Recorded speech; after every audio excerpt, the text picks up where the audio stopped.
everybody, welcome back to Project Happy Home. For those of you who are new here, I'm Tanya, a doctor, lawyer turned homeschool mom of 3 kids ages 15, 12, and 10. In today's video, I'm so excited to be showing you a little flip through of my brand new Schoolnest lesson planner. This is their homemade version, and I'm so excited to show it to you. But I just wanted to tell you also that on this channel, I do videos about secular homeschooling, raising a child with ADHD, and living a more essentialist lifestyle, particularly as a mom in her 40s. So if you're interested in any of those things and a plethora of books, be sure to hit that subscription button down below.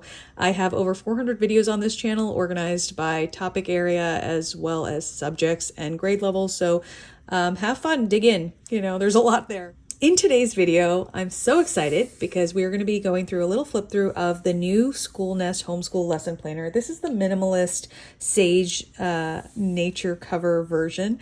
These are handmade by Megan. Megan is one of my friends who I love dearly, and I did purchase this planner myself because I like to support.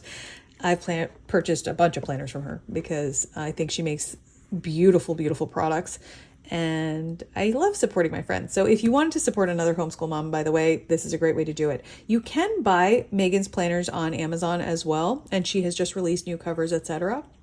But they will not be on such luscious paper, and they will not be spiral bound for you already. I have purchased Amazon planners from Schoolnest in the past, and I've been perfectly happy with the quality of the paper, etc. But I'm a little bit of a planner nerd, and I love sort of the tactile quality of planners as much as their functionality. And this planner is gorgeous, like everything about it. It is a flexible binding. So you can see I can bend the book a little bit backwards and forwards. It has this beautiful soft matte velvet type of finish cover. It is extraordinarily soft. And as you can see, the cover is just gorgeous, like that cover art. Look at it. You're not going to get that anywhere else. And this is all made by Megan personally. She assembles it, prints it, the whole 9 yards. So I'm so proud of my friend. And I think you can hear it in my voice. But look, the inside is just as beautiful as the outside. All of these illustrations make your planner, a work of art to begin with. And as somebody who's not particularly artistic myself, this is very much appreciated. So you have a vision board, notes pages, a 1-year calendar overviews. You have space for events and field trips, vertical 12-month trackers, 180-day progress trackers. You have 1-month progress trackers, book lists. There's monthly calendars, monthly reflection pages. There's 40 weekly overview 2-page spreads. There's 40 weeks of I bought the 6x6 planning grid. Now you can actually customize these planners to have different weekly planning pages. So I have this 6x6 grid, and I'll show you that in more detail in a minute. And then there's end of the year reflection pages as well. So when you open up the pages, you can tell that they're a slightly creamy type of shade. And this is 70-pound paper, so it's really, really nice. If you want to see more details about pen tests, etc., I strongly urge you to check out my other good friend's channel, Arlene and Company. She has all of the Schoolnest planners, and she does very detailed walkthroughs with pen tests, etc. But if you want to stick around for my little walkthrough, this is it. So you have a couple pages of vision board spread, and those are just blank, a couple pages of notes.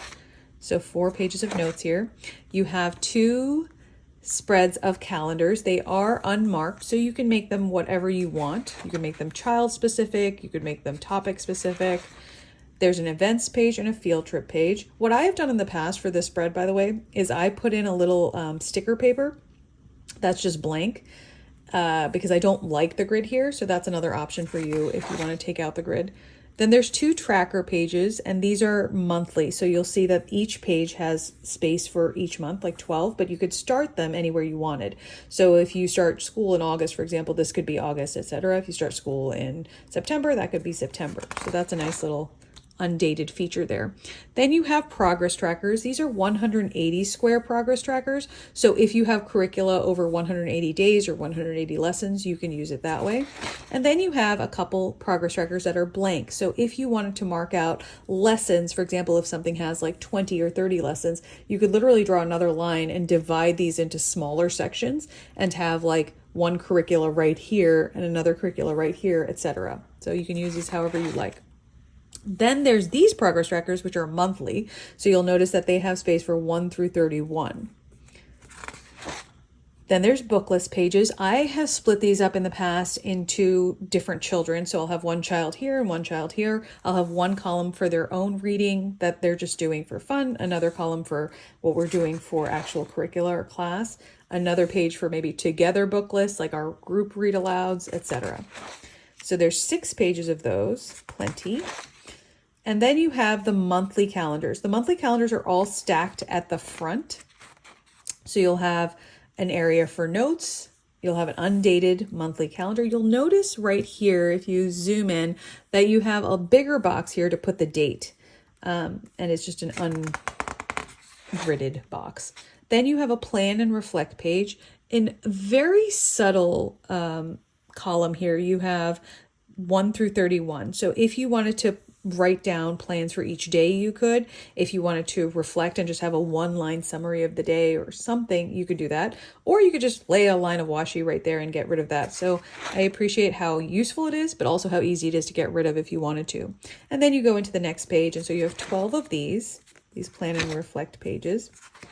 And you'll notice the graphic actually changes for each of the months. So that's just a nice little sweet detail. All of the pages are numbered, by the way, so if you wanted to create like a table of contents for yourself in those early notes pages, you could do that. And then we get into, after the last plan and reflect page, you get into the weekly overview.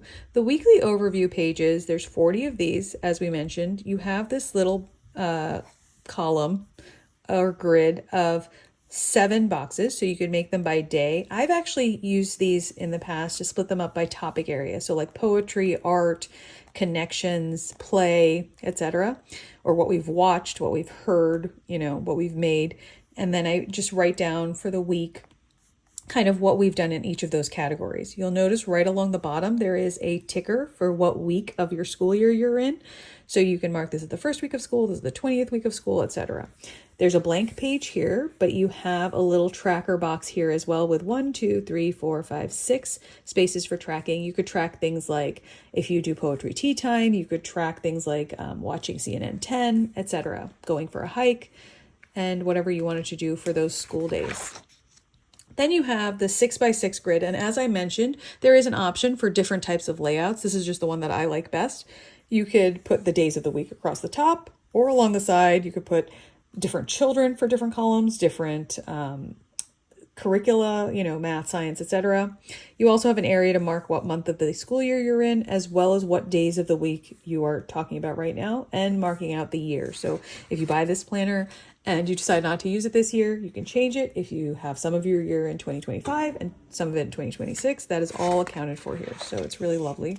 And then again, those pages just continue in exactly the same way 40 times on this gorgeous 70-pound paper.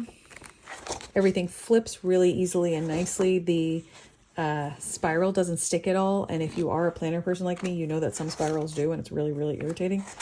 But this spiral does not. It flows really nicely. And then when you get to the very end of all of these tracker pages, you have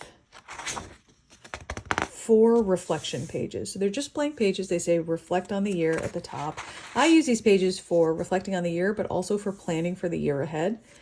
So throughout the year, I'll put like Post-its here on different categories. Like, so for example, for language arts, for science, etc. And if I see anything that's of interest to me throughout the year that I might be interested in purchasing next year, I get that.